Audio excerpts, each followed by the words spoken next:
Assalamualaikum warahmatullahi wabarakatuh. Kembali lagi di ISK Podcast bersama saya Fariha. Kali ini saya sudah ditemani narasumber yang spesial dari Kepala Resort Pemangkuan Hutan. Ya, mungkin bisa diperkenalkan diri, Bapak. Matur nuwun. Terima kasih atas waktu yang diberikan ISK kepada Perum Perhutani BKPH Muria Pati Ayam. Kita sangat senang bisa hadir di ISK.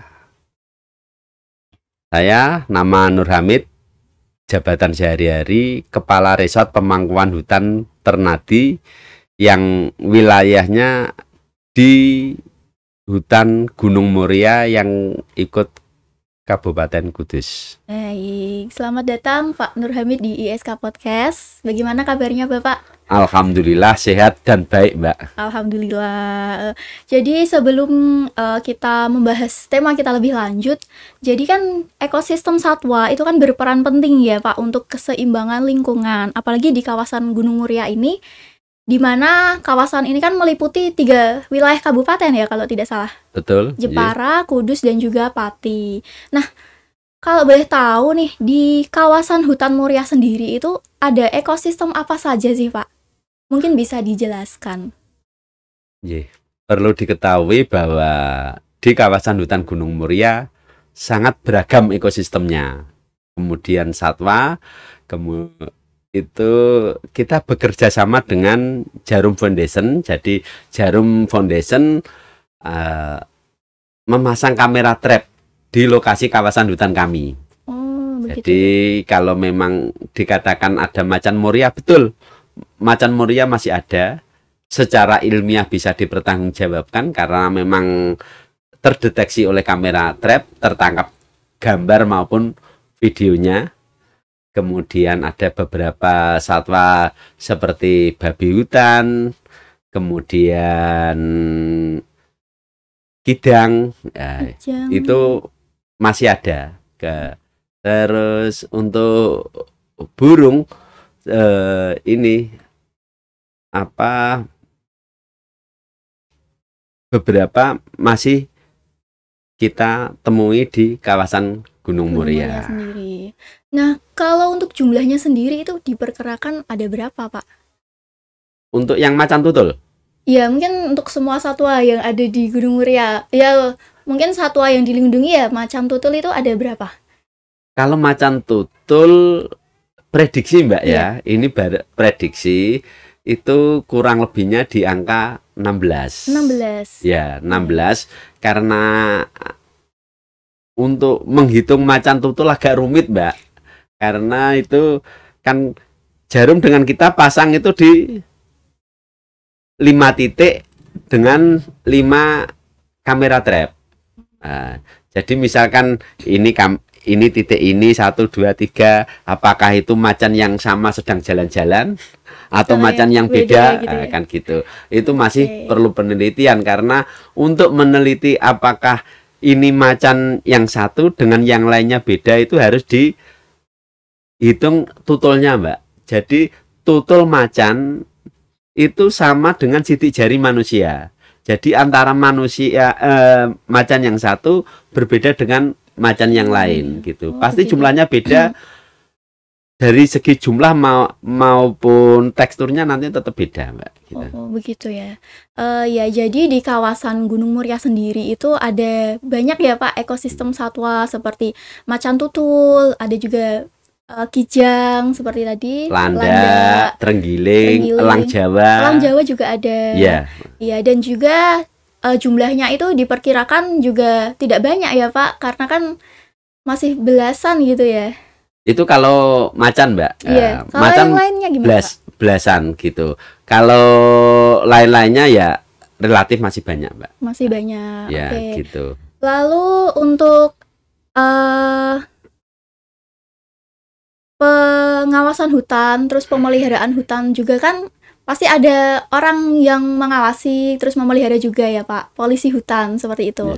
Nah, kalau boleh tahu nih, polisi hutan itu apa sih kok ada polisi hutan gitu? Biasanya kan polisi tugasnya kan di kantor, di jalan. Ini kok dedek di hutan gitu.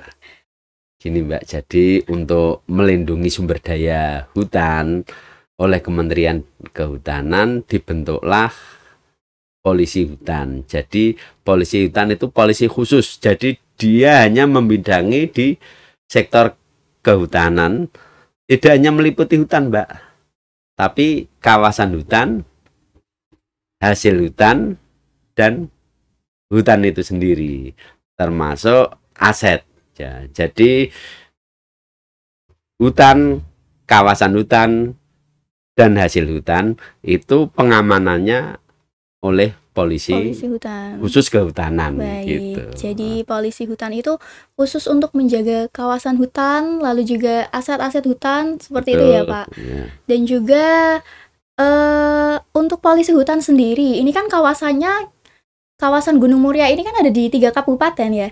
Dan polisi hutannya itu apakah dari setiap kabupaten ada atau gimana nih Pak?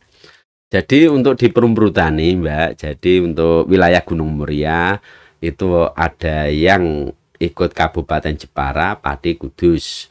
Kemudian kalau di Perumperhutani itu masuknya di BKPH Mbak. Jadi untuk BKPH Muria Pati Ayam itu ada di Kudus, kemudian BKPH Regaloh itu yang punya kawasan hutan yang ikut Muria itu namanya RPH Pangunan, itu ikutnya di Regaloh Pati.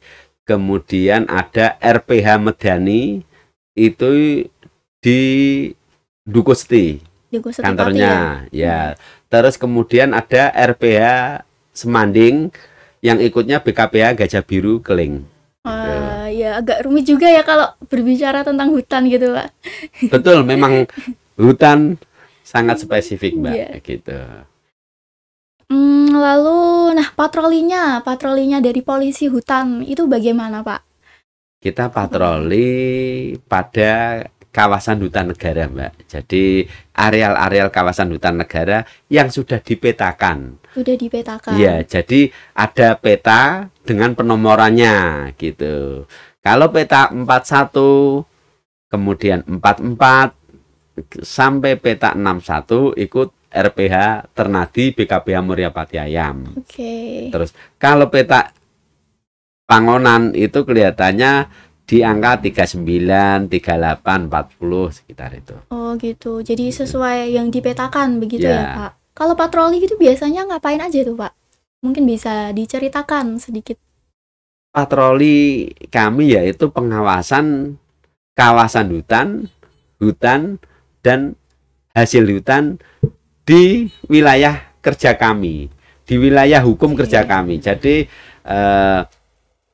kami yang di RPH Ternadi itu dengan keluasan 2.347,4 hektar.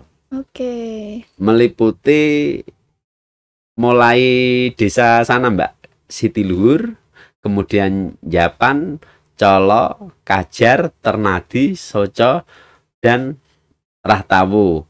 Kemudian ada peta kami yang sebagian kecil masuk ke Tempur.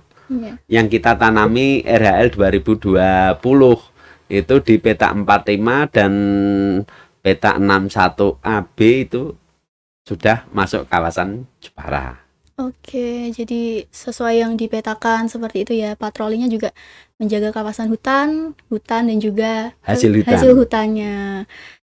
Lalu untuk satwa sendiri Pak, yang tadi satwa-satwa liar, untuk kondisi saat ini tuh bagaimana? Karena kan banyak ya sekarang pengambil alih fungsian hutan sebagai lahan untuk berkebun ataupun dialih fungsikan untuk pemukiman. Nah, dengan adanya pengalih fungsian hutan itu kan akhirnya satwa-satwa tersebut kan wilayah dia kan berkurang gitu. Nah, kondisinya saat ini bagaimana, Pak? Di wilayah kami, yang saya ketahui tidak ada alih fungsi hutan, Mbak. Oh, tidak ada alih fungsi hutan? Tidak ada alih fungsi untuk pemukiman atau untuk pertanian, tidak ada. Tidak ada. Ya, karena perlu diketahui tempat tersebut sudah kita patroli, kemudian sudah kita deteksi, mungkin yang ada ini Jadi kita memberikan akses kepada masyarakat untuk bisa memanfaatkan kawasan hutan secara agroforestry, Mbak. Jadi tanaman kopi yang berdampingan dengan tanaman kehutanan. Jadi tidak ada alih fungsi ya, Mbak. Jadi adanya agroforestry. Agroforestry. Yang berdampingan seperti itu. Ya, berdampingan. Jadi kegiatan perkebunan kopi bisa berdampingan dengan tanaman kehutanan. Baik, gitu. Jadi sudah baik ya Pak, tidak ada pengalih fungsian untuk pemukiman atau perkebunan seperti itu, dan juga sudah dijaga dengan baik. Jadi kita untuk setiap penggarap sudah kita kasih perjanjian, kita wanti-wanti tidak boleh merusak tanaman kehutanan. Monggo untuk areal-areal tertentu kita berdayakan dengan masyarakat hutan untuk ditanami kopi, tapi tanamannya harus ramah lingkungan. Ramah lingkungan. Jadi arealnya harus tetap, kemudian tidak boleh memperluas garapan yang ada, tidak boleh menebang tanaman keras atau tanaman kehutanan. Apabila dia nanti terbukti kok menebang pohon, ya nanti ya berhadapan dengan undang-undang, Mbak. Baik, gitu. Karena juga itu kan kawasan hutan dilindungi juga ya Pak. Betul, ya, dilindungi oleh undang-undang. Kemudian kalau tentang satwa liar tadi, pernah ada nggak sih perburuan liar gitu oleh masyarakat? Perburuan satwa-satwa yang mungkin nanti untuk dijual atau dipelihara sendiri, apakah pernah terjadi di kawasan Gunung Muria sendiri? Ini perlu diketahui, Mbak, seperti tadi wilayah kami itu 2.347,4 hektar. Petugasnya hanya 2 ekor, Mbak. 2 ekor saja? Iya, karena orang hutan, satuannya ekor gitu. Gitu. Jadi kita hanya berdua, Mbak. Dengan keluasan seperti itu, padahal areal kita dikepung oleh desa. Nah, kan mulai dari Japan, Colo, Ternadi, Socorah, Tawu itu kan mengitari hutan kita gitu. Personel kita sangat terbatas. Bisa dibayangkan dengan 2.347,4 kalau dibagi 2 kan per orang agak itu ya 1.100 gitu. Tapi itu bukan berarti mengendurkan semangat kita untuk mengabdi menjaga lingkungan hidup kawasan hutan yang ada di Muria ini. Kita ngasih edukasi di beberapa tempat, di pintu masuk kita pasang plang peringatan. Plang peringatan. Intinya dilarang berburu, dilarang memungut hasil hutan tanpa dari pejabat yang berwenang. Kemudian untuk ada ini loh, Mbak, peringatan, kemudian di bawahnya ada sanksinya gitu. Oke, seperti itu ya Pak. Jadi dengan hanya 2 orang yang bertugas di hutan gitu kan, dan juga menjaga hutan yang segitu luasnya. Betul. Jadi sangat luas. Iya, sangat luas ya. Jadi mungkin wilayahnya juga terbatas ya untuk kalau mau itu tidak proporsional gitu. Jadi bisa dibandingkan ya. 1 banding 1.100. Iya, kan sangat gitu. Luas sekali karena hutan itu ya. Itu berarti kita tidak bisa maksimal, walaupun kita terus berupaya untuk semaksimal mungkin kan gitu. Oke, sangat menarik nih Pak kalau berbicara tentang hutan. Kemudian upaya ada enggak sih upaya dari polisi hutan atau perhutani gitu untuk menjaga ekosistem agar selalu terjaga seperti itu? Harus, Mbak. Tidak hanya berupaya, tapi memang itu harus dilakukan untuk menjaga kelestarian ekosistem di kawasan hutan, khususnya yang ada di Gunung Muria.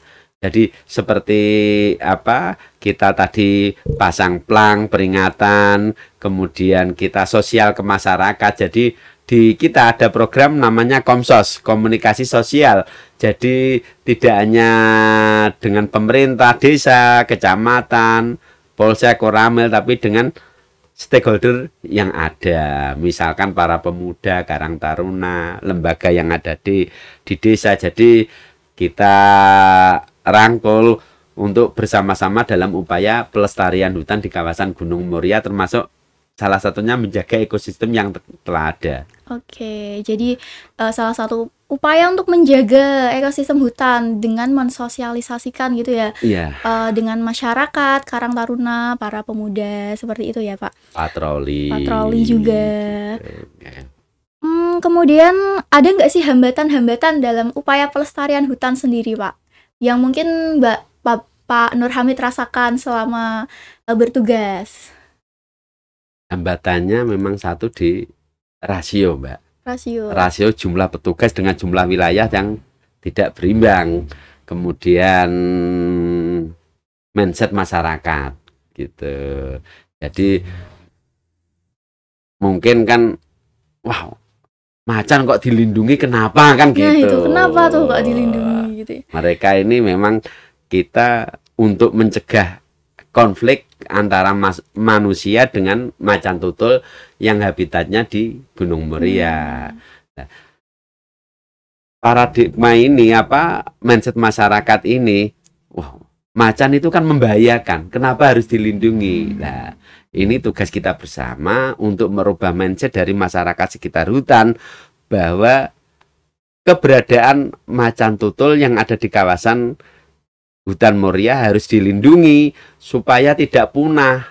Jadi anak cucu kita tidak hanya mengenal nanti macan itu di dongeng gitu, tapi sekali. Memang ada dan itu memang harus dilestarikan, Mbak. Baik, apalagi kalau macan itu kan juga sebagai rantai makanan gitu ya, betul, Pak.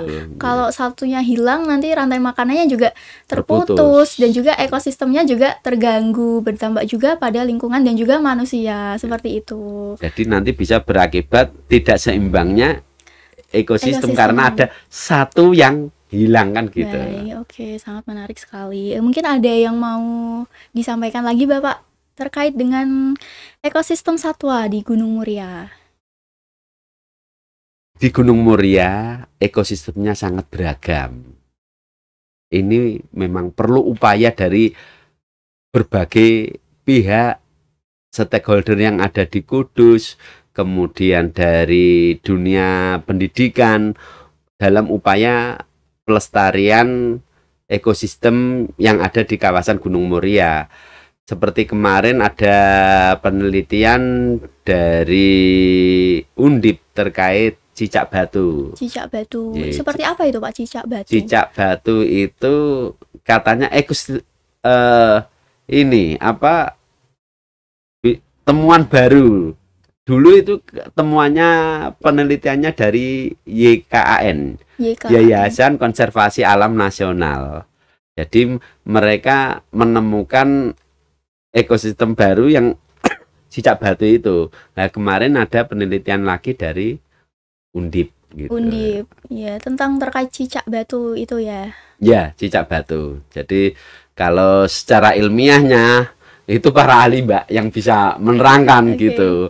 Kalau saya kan sifatnya kehutanan umum, kemudian terkait keamanan hutan, jadi terkait identifikasi macan tutul, identifikasi hewan-hewan lainnya, itu yang bisa bicara ahlinya. Ini maaf ya Mbak, karena kapasitas kami gitu. Baik. Oke, jadi rekan-rekan semua, ekosistem hutan itu perlu dijaga ya, karena hutan itu kan sebagai salah satu di dalamnya itu kan ada rantai makanan. Jadi ketika tidak dilestarikan dengan baik, tidak diupayakan dengan baik, nantinya juga akan berdampak pada lingkungan dan juga manusianya, seperti itu. Baik, mungkin kita cukupkan saja untuk podcast pada pagi hari ini. Terima kasih kepada Bapak Nur Hamid yang telah menyempatkan waktunya jauh-jauh dari hutan ya Pak ke sini. Terima kasih juga Mbak, kita sangat senang lah. Jadi kita ini loh bisa menginformasikan bahwa kawasan hutan Muria seperti ini, kemudian katanya macan tutul itu ada apa enggak?